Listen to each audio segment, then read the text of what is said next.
Hello, welcome to Goal 6, the bones and joints. This first module is about bone function and structure. The objectives of this module are to list the functions of the skeletal system, describe the composition of bone tissue, talk about the macroscopic and microscopic structures and functions of bone development, bone growth factors, and how calcium maintains a role in homeostasis and bone health. Bones hold us up. The most obvious function is the support function and giving us shape.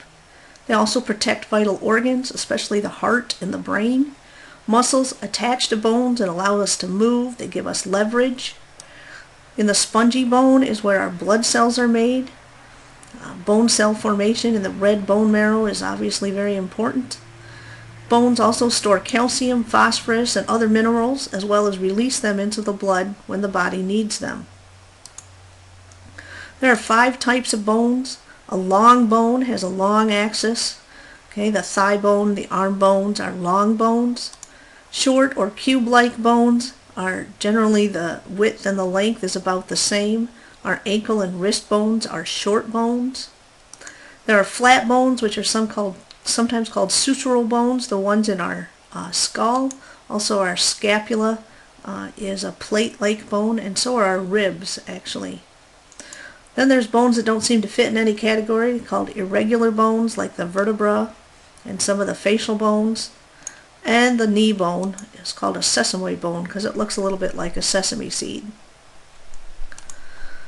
Bone is connective tissue. Hopefully you remember this from the last goal. And the matrix contains mostly collagen that is hardened with the minerals calcium and phosphorus. So the fibroblasts in the connective tissue differentiate into osteoblasts, which are called bone building cells, and osteoclasts, which help reabsorb or chew up bone. So B for build and C for chew up. Osteoblasts and clasts work continuously through your life. Bones are always rebuilding and resculpting themselves. Osteoprogenitor cells are bone stem cells which give rise to osteoblasts, and they're only stimulated to work after you're done growing if you're injured. So here's a picture of a normal long bone. The main parts that you need to know are listed here. The epiphyses are the ends of the bones, E for end, epiphyses. Articular cartilage is around the epiphyses, this white area, both of them. Articular means it rubs against another bone, and anytime 2 bones meet that move against each other, they'll be covered with articular cartilage. The diaphysis is the shaft or the long part of the bone.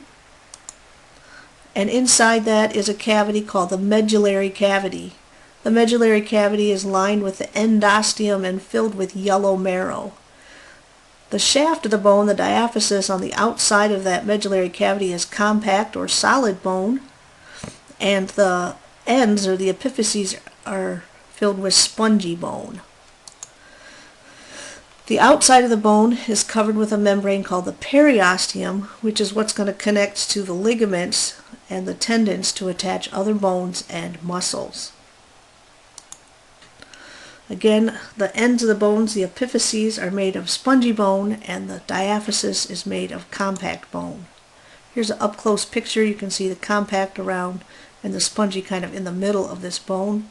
As bone is formed, it forms spongy bone, and then it fills in and becomes compact as it ages. If you look at a microscope slide of bone, you can see that the osteocytes, or the bone cells, are in little spaces called lacuna. And the lacuna are these little kind of darker spots here, and they're in concentric rings around. Each one of these is called an osteon, each one of these sets of rings. And these rings are the lamella, and they have lacuna with osteocytes in them. The central canals are the blood vessels that go the same direction as the bone, up and down here, and the perforating canals are the ones that go horizontally.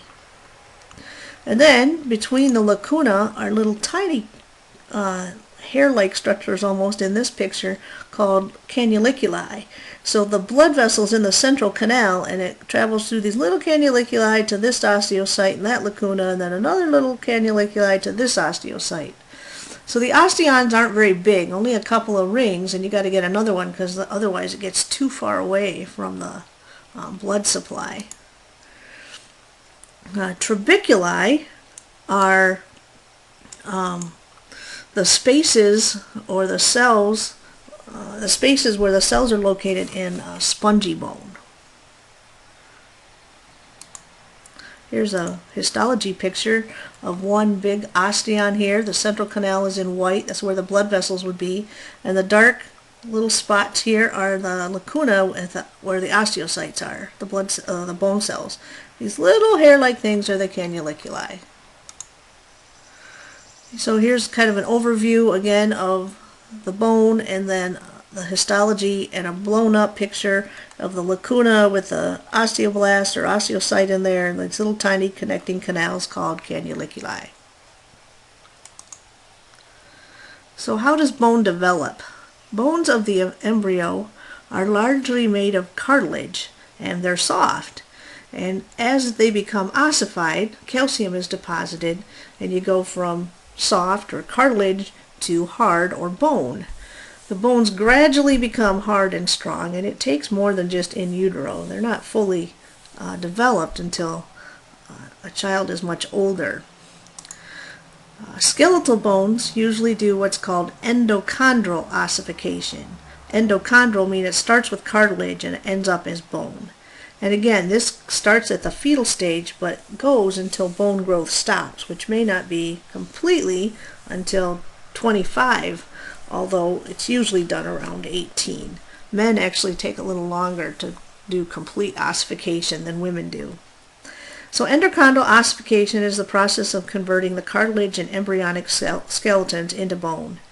So cartilage is deposited first, the cells inside grow, they deposit minerals, spongy bone forms, osteoblasts attach, they lay down minerals, and then the osteoclasts come around and chew up the cartilage, and they chew up the center of the bone to put down the medullary cavity, and the pericondium, which becomes the periosteum around the outside, and blood vessels grow into this, bringing more stem cells.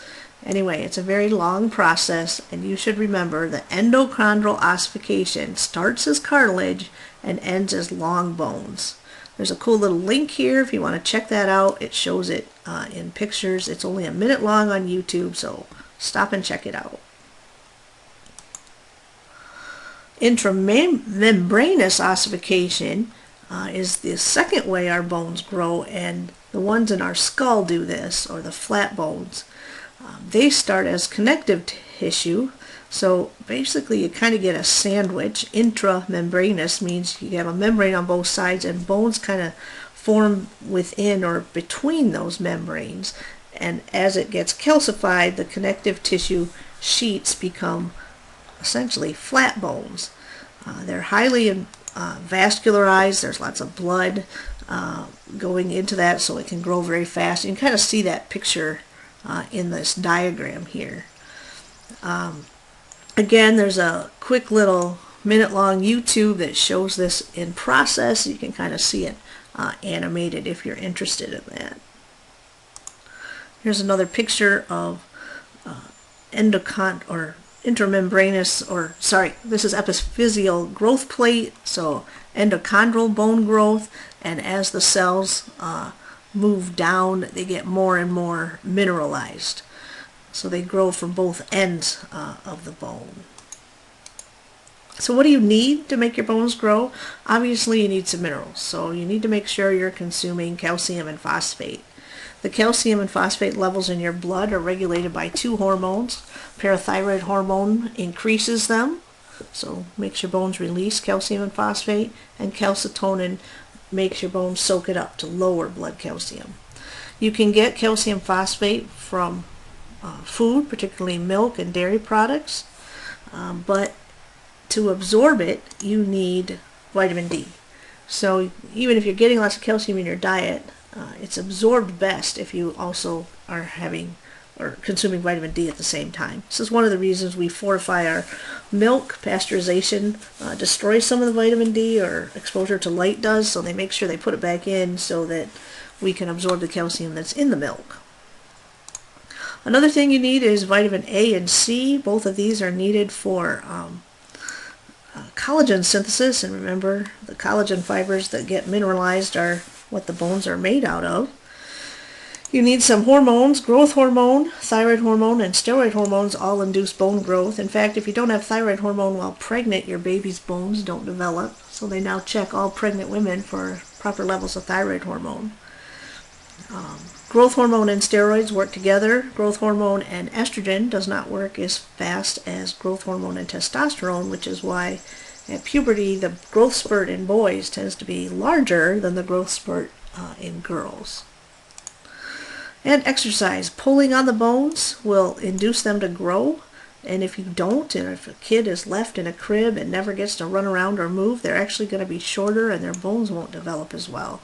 This can work even as an adult. This is one of the reasons they have people who have osteoporosis do light weightlifting or walking, because as they pull the muscles against the bones, it will induce a little bit of bone growth. This next slide is a little bit more detail about those hormones that regulate your calcium. If calcium in your blood is too low, the parathyroid gland releases parathyroid hormone, and it goes to your bones and says, hey, the dude needs some calcium, release some, and it tells your kidneys to save it, don't pee it out. It also induces the synthesis of vitamin D, which goes to your intestines and says absorb more. So when calcium is low, parathyroid kind of helps you out. It's actually released more in pregnant women, which makes their babies able to grow, but the extra calcium can sometimes cause charley horses or muscle contraction that they don't necessarily want. If calcium levels get too high in the blood, the thyroid gland releases calcitonin, and it does the opposite on your bones and kidneys. It tells your bones to soak it up and your kidneys to pee it out, so you can get your calcium levels back to normal. A regulated amount of calcium is needed in your blood so your heart and your muscle contraction and nerve impulses don't go crazy. A couple of words you should know the definition of. An ostectomy is removal of a bone. Removal of a bone. Osteitis is inflammation of a bone. Orthopedics is a medical specialty to treat bone and muscle disorders. Osteomalacia is vitamin D deficiency in adults. It causes softening of the bone. Sometimes this is called rickets in children. And osteoporosis is another disease that can be quite debilitating as you get older. Women after menopause are the highest risk, particularly white, thin, Caucasian, smoking, alcoholic women. It can be genetic as well. But once you have osteoporosis, while there are some treatments and some things that they can help you with, you really can't gain back bone much as you get older. You need to, right now as teenagers, teenage girls especially, need to drink a lot of milk and build bone now. The reason menopause is such a huge risk of osteoporosis is estrogen keeps our osteoclasts from going crazy. Remember, osteoclasts, the one with the C, chew up bone, and estrogen keeps the brakes on those. And then at menopause, there's not enough estrogen around, or not very much anymore. The osteoclasts go a little crazy and they chew up bone faster than the osteoblast can build it. So build it when you're young, because you need it when you're old.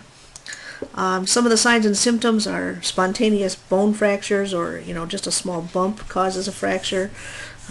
Bone density scans can be used to look at people to determine their bone density. Hormone replacement therapy has been somewhat successful, but they hesitate to do that now because of the increased risk of breast cancer and other female cancers. Of course, they're going to want you to take calcium supplements, get regular exercise, and even light weightlifting can help pull on the bones and induce those osteoblasts to help deposit bone. So check out your photographic atlas for some of these bone histology pictures, your online textbook. You can always Google it. Your lab packet has some information as well, and don't forget, you can always ask me.